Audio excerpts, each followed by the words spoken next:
In this video, I'm going to show you how to set up an alert for the Facebook Marketplace housing rentals.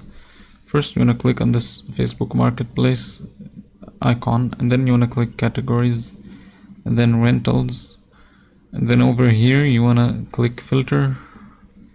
Then here you want to set up your alert. So let's say I'm looking to be alerted and notified whenever 4-bedroom apartments or houses are available.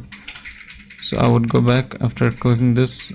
I would go back and just click create alert. And let's say I also want to receive rentals if $2,000 or $1,800 minimum and $2,000 whenever there's within this price range. I want to also receive a rental, so I'll click create alert again to create another alert.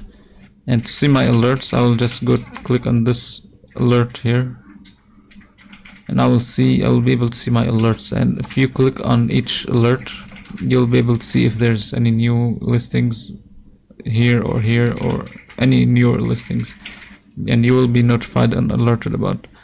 And that's it. If you enjoyed this video, please don't forget to leave a like and subscribe.